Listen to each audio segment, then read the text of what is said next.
If you share your home with a cat, you probably think you know them pretty well. You feed them, you play with them, you've read the articles, watched the videos, you care. But here's what most cat owners never find out.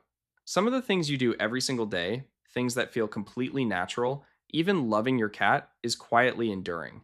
Not because they're dramatic, not because they're ungrateful, but because cats experience the world in a completely different language than we do. And we've been speaking the wrong one. By the end of this video, you'll know exactly what those 7 things are and the simple shifts that can change your relationship with your cat overnight. Cats are not mysterious creatures. They are actually very, very good at communicating. The problem is that we've spent thousands of years misreading them. We project human feelings onto their behavior. We assume that what feels affectionate to us feels affectionate to them. And the research keeps confirming the gap. A 2019 study out of Oregon State University found that many cats form strong bonds with their owners, comparable to the bonds dogs and infants form with caregivers. The attachment is real, but the way cats express it and the way they need to receive care is fundamentally different from what most of us expect. We're going to go through 7 things common, everyday things that genuinely bother cats. Some will surprise you, some might sting a little, but all of them come with a fix. Let's start with something that trips up even the most devoted cat parents. Number 1, staring directly at your cat. You look at your cat because you love them. That's completely natural. But in cat language, a prolonged direct stare is a challenge. It's a signal that says, I'm watching you. I'm not backing down. Wild cats use hard, sustained eye contact as a warning before a fight. Your house cat hasn't forgotten that. Even in a safe home with a full food bowl, that ancient wiring is still live. A direct stare, especially when you're leaning slightly forward, can read as predatory. Here's the good news. The fix is one of the most beautiful things in the animal kingdom. Try a slow blink. Look at your cat softly, then slowly close and open your eyes. That's the cat equivalent of saying, I trust you, I'm no threat. Many cats will blink back. That's them saying it right back to you. But staring is just the beginning. Number 2, picking up your cat when they haven't invited it. This one is hard for people who love to snuggle. But cats are autonomous animals with a very strong need to control their own movement. When you scoop up a cat who wasn't asking to be held, you remove their ability to leave.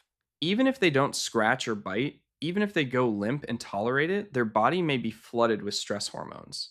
Research measuring cortisol levels in cats finds elevated stress responses in cats who are frequently handled against their will, even by owners they clearly love. If your cat wants to be held, they'll tell you.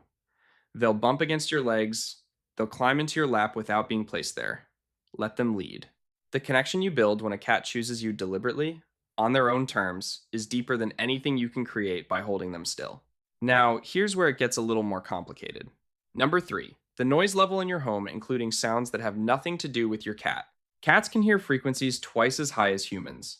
Their ears can rotate nearly 180 degrees to locate the exact source of a sound. That level of sensitivity is extraordinary, and it comes with a real cost. Sudden loud sounds, an argument, a door slamming, a TV show with screaming, even an enthusiastic phone call spike your cat's stress response fast. Cats who live in chronically loud environments show higher rates of anxiety related behaviors, hiding, over grooming, eliminating outside the litter box. Veterinary behaviorists call this chronic environmental stress, and it's one of the most underdiagnosed causes of illness in indoor cats. You don't need to tiptoe around your own home, but if your cat is constantly hiding, or if you've noticed more fur on the furniture lately from excessive grooming, the ambient noise level in your space is worth a second look. And this next one, most cat owners get it completely wrong. Number 4, touching the belly. A cat rolling onto their back and showing you their stomach looks like an invitation. It feels like one. It is not one. When a cat exposes their belly, they are showing you trust communicating vulnerability. Their belly is where their vital organs live, and every instinct they have is wired to protect it. When you reach for it, even softly, many cats will grab your hand not to be mean, not because they don't love you, but because a reflex they cannot fully override got triggered. Think of it this way. Your cat is showing you their most vulnerable place precisely because they feel safe with you. That's a gift. Honor it by not touching it. The belly display is not a request, it's an expression of comfort. Receive it, don't test it. If you're the kind of person who watches a video like this all the way through, who genuinely wants to understand what their cat is experiencing, you're exactly who this channel is for. If it means something to you, hit subscribe. We put out videos like this every week, real cat science, explained in a way that actually makes sense for the cat you already love. Number 5, the scents in your home specifically, what you use to clean it. A cat's sense of smell is 14 times more powerful than a human's. What smells fresh and clean to you can be genuinely overwhelming for them. But here's the part most owners never hear. Many common household cleaners don't just bother cats, they're toxic to them. Phenols, found in pine sol and many other disinfectants, are processed differently by cats than by humans or dogs. Cats lack a specific liver enzyme needed to break phenols down safely. Repeated low level exposure builds up over time. Essential oils, especially citrus, eucalyptus, and tea tree, carry the same risk. And many products marketed as natural or plant based are some of the worst offenders. If your cat avoids a room you just cleaned, listen to that. Their nose is telling them something yours cannot detect. Fragrance free, enzyme based cleaners are a significantly safer choice for any home with a cat in it. Here's something that genuinely surprised me when I first learned it. Number 6, expecting your cat to love the way a dog loves. Dogs evolved alongside humans. They were selectively bred over thousands of years to track our emotions, seek our approval, and stay close. That's not loyalty, it's genetics. Cats took a different path. They moved toward human settlements on their own terms, drawn by the prey our grain stores attracted. The relationship was always more mutual than it was submissive. Cats were never bred to need constant social reassurance. And when we expect them to, when we read their independence as coldness or their quiet solitude as rejection, we misread everything. Your cat sleeping in the other room isn't avoiding you. Your cat not greeting you at the door isn't indifferent. A cat who chooses to sit near you, not because they were placed there, not because they're hungry, but simply because they want to be in your presence, is giving you something a dog might offer freely. Coming from a cat, it means everything. Which brings us to the last one, and honestly, the most important. Number 7, not letting your cat hide when they need to. When a cat is scared, overwhelmed, or unwell, they hide. Not out of stubbornness, not out of spite. It's a survival behavior millions of years old. A sick or frightened animal that can be found is an animal that can be caught. Hiding is how cats manage stress when the world becomes too much.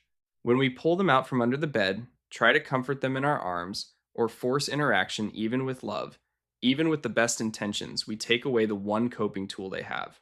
Veterinary behaviorists are very clear on this point. Forcing interaction with a stressed cat makes the recovery longer, not shorter, longer. The next time your cat disappears, let them. Make sure they have quiet access to water, food, and a litter box. Sit near their hiding spot, not reaching in, not talking directly at them, just present. Let them come out when they decide the coast is clear. That patience is not passive. It is not giving up. It is one of the most loving things you can offer a cat, the safety of knowing they don't have to perform comfort they don't feel. So the next time you find yourself staring at your cat, reaching for that belly, or scooping them up just because you love them, you'll know what's actually happening on their side of that moment. You'll know the difference between what feels loving to you and what actually lands as safe to them. And here's what I want you to hold on to from all of this. None of these things make you a bad cat owner. Most people do every single one of them every single day, and their cats love them anyway. Cats are resilient, they adapt, but they adapt better when we meet them a little closer to where they actually are. The fact that you watched this far that you wanted to know is exactly what separates the cat owners from the cat parents. Your cat is lucky to have someone paying attention. If you want to take this further, I made a video on how to actually read your cat's body language, the signals most people miss entirely. It'll hit a lot differently now that you've seen this one. It's right here when you're ready.